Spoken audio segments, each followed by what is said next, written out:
여러분 안녕하십니까? 여러분의 보험지킴이 김성군입니다. 자, 오늘 코로나가 환자가 발표를 했는데요. 1212명. 참 걱정입니다. 하지만 여러분들, 이 코로나 발병하는 것은요, 우리가 길게 본다면 찰나입니다. 아마 곧 진정이 되고 안정이 될 겁니다. 그것보다 더 걱정이 무엇일까요? 바로 저성장 고령화 시대의 여러분들의 미래입니다. 여러분들의 미래는 과연 준비를 하고 계십니까? 준비를 다 해 놓으셨나요? 자, 이렇게 어려운 문제들을 여러분들은 고민을 많이 하셔야 되고요. 그리고 준비를 안 하면 이 코로나보다 더 어려운 노후 생활을 가질 수밖에 없으실 겁니다. 자, 저성장 고령화 시대의 문제와 거기에 대한 과제에 대해서 한번 설명을 해드리면요. 여기에 보시면 제일 큰 문제가 뭐냐면 바로 이 소득의 불안정입니다. 저성장 고령화 시대가 되면 소득이 불안정이 되는 건 너무나 당연한 사실입니다. 여러분들, 내가 취직을 했거나 사업을 하시는 분들, 너무 사회가 급박하게 변경됨으로써 소득이 일정하게 되지 않아요. 그렇기 때문에 이런 문제를 우리는 바로 소득을 창출하는 쪽으로 이런 과제를 해결을 해야 될 수밖에 없습니다. 어떻게 소득을 창출할 것이냐를 많이 고민을 안 할 수는 없는 얘기고요. 두 번째는요, 바로 조기 퇴직입니다. 자, 예전에는요, 평생 직장으로 해서 60세까지 다니고 이랬는데 요새는요, 40대 중반만 되면은요, 벌써 퇴직 걱정을 하게 되는 됩니다. 바로 조기 퇴직을 함으로써 바로 이런 급여 계좌에서 우리는 이 문제를 해결하기 위한 연금 계좌로의 전환을 할 수밖에 없다는 사실이죠. 그러면 급여 계좌에서 연금 계좌로의 전환은 과연 어떻게 해야 될까? 우리가 또 고민을 안 할 수가 없겠죠. 자, 세 번째로는요, 바로 자산의 조기 소진입니다. 자, 이거는 평균 수명이 늘어남으로써 우리는 어떻게 될까요? 일하는 시간은 짧고 돈 벌지 않고 쓰는 기간은 오래될 수밖에 없습니다. 결국은 내가 모아놨던 그 돈은 빨리 소진될 수밖에 없기 때문에 이런 문제는요, 결국 자산의 수명 연장을 할 수밖에 없다는 얘기죠. 그럼 여러분들, 이런 문제가 생겼으면 과제가 생겼죠? 그러면 어떻게 해결을 해야 될까요? 그것은 오늘 제가 말씀드리고 싶은 변액연금이 바로 답이라고 저는 생각합니다. 그런데 말입니다. 이런 변액연금에 대해서 오해를 하시는 분들이 굉장히 많으세요. 변액연금은 위험하다. 자, 한번 볼까요? 여러분들, 변액연금은 위험한데 우리가 위험이라는 단어를 우리가 한번 생각을 해볼까요? 영어로 얘기를 하면요, 데인저도 영어고요. 여기 얘기하는 리스크도 위험입니다. 그러면 여러분들의 그 위험을 어떻게, 변액연금이 데인저일까요? 아니면 리스크일까요? 여기 보시면은요, 이 데인저는 확실한 위험입니다. 예를 들어서 여러분들이 길을 지나가다가 맨홀 공사를 하고 있으면 노란 팻말, 삼각 팻말로 거기에 위험이라고 돼 있을 거예요. 그것은 만약에 거기를 그냥 지나가면 맨홀로 빠집니다. 이건 확실한 위험이죠. 그렇지만 변액연금은 불확실한 위험입니다. 무슨 얘기냐? 변액연금은 여러분들이 받은 보험료로 주식이나 채권에 투자를 해서 거기에 대한 수익률을 여러분한테 돌려드리는 거예요. 물론 손실이 날 수도 있습니다. 하지만 이익이 날 수 있는 그런 큰 기회를 보장을 받을 수 있죠. 바로 이런 불확실한 위험이라는 얘기입니다. 또 이런 데인저는요, 기회 요인이 없습니다.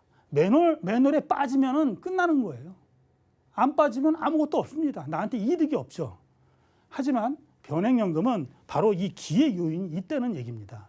마이너스가 나타나면 많은 수익이 날 수 있다는 우리의 그런 아주 좋은 기회가 있다는 얘기고요. 세 번째는 맨홀이 있으면 무조건 피해야 됩니다. 맨홀로 진격하시면 안 됩니다. 피해야 됩니다. 그래야지 살죠. 하지만 변액연금은 이 리스크는 관리하고 도전을 해야 되는 겁니다. 그렇지 않으면 여러분들한테는 기회는 없다는 얘기죠. 자, 제가 이렇게 데인저과 위험, 리스크에 대해서 말씀을 드렸는데, 그러면 지금 현실을 한번 볼까요? 우리는 어떤 리스크와 데인저가 있는지 한번 보겠습니다. 여기 보시면 우리나라 한국은행 기준금리를 보시면은요, 2013년도서부터 제가 지금 2021년도까지의 그 기준금리의 취도를 좀 나타내고 있는데요. 2013년에 2.5%의 기준금리가요, 지금 현재 0.5%입니다. 계속해서 떨어지고 있었고요. 얼마 전에 올해 안으로 기준금리를 올린다는 얘기를 합니다. 한국은행에서. 오른다고 가정을 한다고 하더라도 얼마나 오를까요? 0.5%에 0.25로 올리면 0.75고요. 0.5배 이상을 오른다 해도 1%밖에 안 됩니다. 여러분들의 10년, 20년, 아니 30년, 40년 후에 여러분들 금리가 1%, 2%만 된다고 한다고 하면 여러분들의 자산이 과연 증식이 될 수 있을까요? 그것을 제가 72법칙을 통해서 그 위험성을 한번 제가 말씀드려 보도록 하겠습니다. 보시게 되면은요, 이 72법칙이라는 여러분들 많이 알겠지만 72법칙이라는 어떤 것이냐? 여러분들의 돈을 예치를 했을 때 금리가 1% 됐을 때 여러분들의 돈이 2배가 되는 그 시간을 얘기를 하는 겁니다. 그래서 만약에 금리가 1% 됐을 때 여러분이 느끼셨죠? 1%면 72년이 걸리고요. 1.5%일 경우에는 48년이나 걸립니다. 2%가 된다고 하더라도 36년이 걸립니다. 우리나라 기준금리가 0.5%인데요. 2%가 된다고 할지언정 36년이 걸려야 돼요. 여러분들의 돈을 과연 이런 금리에 맡기실 겁니까? 최소한도 0.5%, 7%, 10%는 돼야 되지 않겠습니까? 최소한도 내 돈이 2배가 되는 시점이 14년 또는 한 7년 정도 걸리게끔 여러분들이 운영해야 되지 않겠습니까? 바로 여기서 현실적인 것이 금리는 절대적으로 말씀드리면 금리는 데인저입니다. 하지만 수익률, 투자는 리스크. 어떤 것을 선택하시겠습니까? 이제 아시겠죠? 절대로 금리를 선택하시면 안 되시겠죠. 자, 다음에는요. 여러분들이 금리를 이렇게 설명을 해드렸는데, 변액보험은 너무 위험해. 근데 왜 위험하냐고 물어봤더니요, 3가지 정도의 형태의 그 질문이 나옵니다. 첫 번째는 예금자 보호가 안 돼. 두 번째는 아니 그거 최저금리 보장인데 원금 보장이 안 되잖아. 세 번째는 혹시 내 돈 원금 손실도 나올 수 있어. 이렇게 말씀을 하십니다. 자, 제가 만약에 여러분들한테 이 3가지를 해소를 시켜드린다면 여러분들은 지금 바로 변액연금에 가입하지 않겠습니까? 지금부터 여러분의 그 걱정거리를 해결해 드리겠습니다. 첫 번째, 예금자 보호가 안 된다? 예금자 보호는요, 예금자 보호법에 의해서 5천만 원까지의 보장이 안 됩니다. 그런데 여러분들이 변액보험에 가입을 하시면은요, 변액보험에 가입하는 순간 여러분들의 사업비를 나머지가 전부 다 특별계정에 투입이 됩니다. 그러면 그 특별계정에 투입이 된 것은 여러분들의 자산으로 돼서요, 예금자 보호법이 아니라 자본시장법을 적용을 받게 됩니다.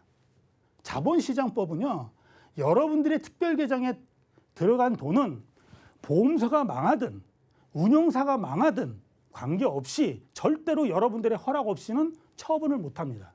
그리고 보험사가 망하든 운용사가 망하는 즉시 여러분들한테 통보가 돼서 여러분이 관리를 하게끔 제도화되어 있습니다.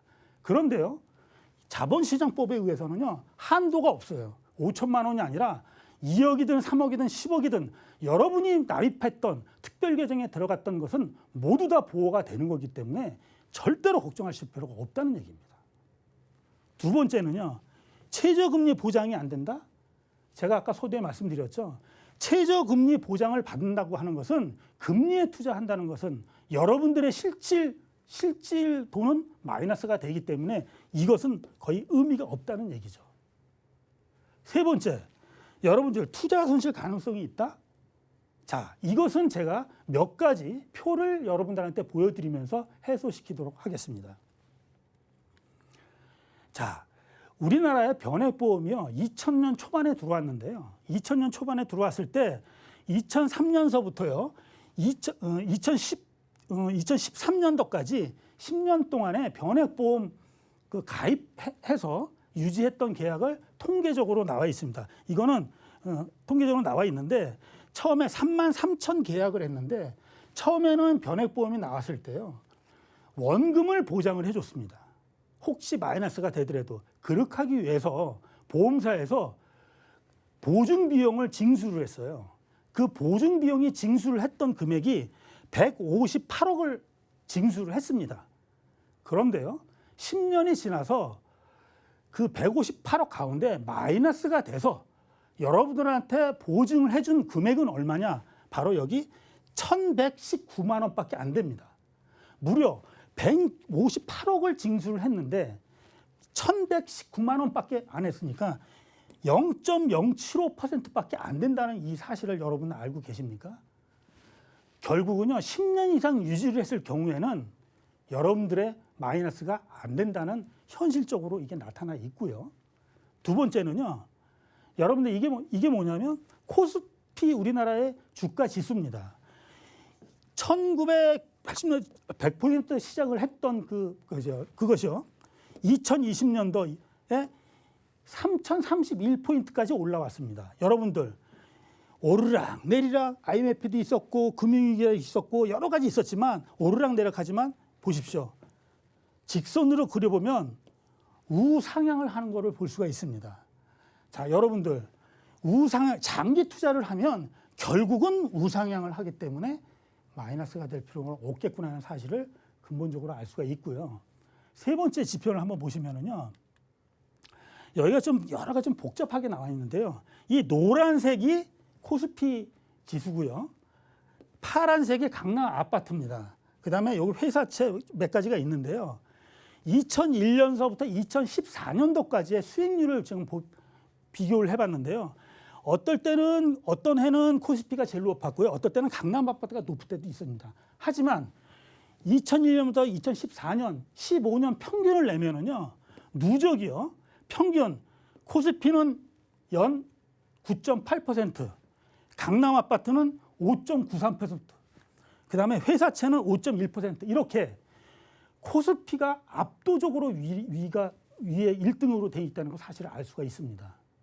자, 이 정도의 세 가지만 지표만 본다고 한다고 하면 여러분들 과연 원금 손실이 난다는 거 걱정하실 필요가 있을까요? 걱정 안 하셔도 됩니다. 과감하게 하셔도 됩니다. 자, 제가 지금까지 약간만 정리를 하면은요, 위험의 리스크는 예금자 보호 적용이 안 되지만 그것보다 더 좋은 자본시장법 적용을 받기 때문에 여러분들의 적립금은 100% 보호가 된다는 사실을 하고요. 두 번째는 최저금리 적용은 결국은 의미가 없고 투자 수익률을 적용함으로써 여러분들이 생각하는 그 이상의 수익률을 여러분들한테 돌려받을 수 있다는 사실입니다. 또 손실 가능성이 있다는 얘기는 결국은 주가가 떨어졌을 때 추가 납입을 통해서 바로 저가 매수를 실현할 수 있다는 이 아주 놀라운 사실을 여러분들은 알 수가 있다는 얘기입니다. 제가 여러분들한테 한 가지 지금 말로만 설명을 해드렸는데요. 금액으로 한번 말씀을 드리도록 해보겠습니다. 예를 들어서 똑같이 한 달에 50만 원씩 20년 동안 저축을 한다고 가정을 한번 해보겠습니다. 자, 1번은요. 은행에다가 저축을 해서 금리가 1.5%를 가정을 하겠습니다. 그러면 20년 후에 여러분의 돈은 1억 3,900만 원이 되는데요. 아, 나는 그렇지 않겠어. 변액이나 펀드에 투자하겠어. 해서 여러분들이 만약에 3%의 수익률만 난다라고 가정을 하면은요, 금액이 1억 6,300이 됩니다. 저축한 것보다 도로 2,400만 원의 차이 나고요. 이것이 만약에 5%의 수익률이라고 가정을 하면은요, 적립금이 2억 원이 넘어서요, 무려 차액은 6,300만 원이고요. 7%가 된다라고 하면 2억 5,500만 원이라서 차액이 1억 원이 넘습니다. 무려 거의 2배가량이 됩니다. 제가 아까 15년 정도의 그 코스피가 평균 수익률이 9.5%라고 말씀을 드렸잖아요. 그걸 보더라도 그 낮은 7%가 된다고 하더라도 금리에 투자하는 것보다 변액연금에 투자하는 것이 훨씬 더 좋다는 것을 이 금액적으로만 봐도 알 수가 있다는 사실입니다. 자, 여러분들 제가 최종으로 정리를 하면은요. 변액보험은 5가지 본질이 있습니다. 첫 번째는 내가 납입하는 기간 동안에 적립식을 할 경우에는 계속 좌수는 늘어난다는 거예요. 매일 50만 원씩 들어간다. 매일 10만 원씩 들어간다. 여러분들이 내시는 그 돈만큼 그때의 그 지수로 계속해서 주식을 모으기 때문에 좌수는 계속 늘어나고요. 두 번째는요. 적립금은요. 계속 성장하게 돼 있습니다. 아까 제가 그 코스피 지수 보셨죠? 우상향하는 거. 그렇기 때문에 여러분들은 그냥 가만 내비둬도 시간이 지나가면 지나갈수록 그 적립금은 계속해서 성장을 할 수밖에 없습니다. 세 번째는요. 전략적 관리 상품이라고 했는데 이 전략적 관리 상품은 무슨 얘기냐면 주식은요. 계속 올라가는 것만이 아니라 떨어질 수도 있잖아요. 그럴 경우에 여러분들이 변액연금에 들어가는 펀드를 떨어질 때는 채권 비중을 좀 높이고요. 주식이 올라갈 때는 주식 편입 비중을 높이면 수익률은 극대화되고 떨어졌을 때 마이너스 되는 것을 방지를 할 수 있다는 그런 상품이기 때문에 전략적 상품이라는 그런 말씀을 드리는 겁니다. 네 번째는요. 어떻게 보면 굉장히 중요한 사실은 바로 비과세라는 거예요. 여러분들이 만약에 5년 납 이상 하시고요. 10년 이상만 유지를 하신다면 거기에 그 적립금이 이자가 1억이 붙던 2억이 붙던 거기에 대한 세금은 단 한 푼도 떼질 않고요. 연금으로 수령을 하신다고 하면 연금 소득세까지도 비과세가 된다는 얘기입니다. 굉장히 중요한 사실이죠. 바로 이런 4가지를 합친다라고 하면 오늘 저성장 고령화 시대에 가장 최적의 상품인 은퇴 준비에 가장 적합한 상품이라고 감히 말씀드릴 수가 있습니다. 자, 오늘 제가 변액연금의 오해와 진실을 말씀을 드렸는데요. 여러분들 금액이 중요하지 않습니다. 지금부터 시작하는 게 중요하시고요. 지금부터 준비하는 거 10만 원이 됐든 50만 원이 됐든 여러분이 주머니에 사정이 되는 한 지금부터 바로 시작을 하십시오. 제가 준비한 내용은 여기까지입니다.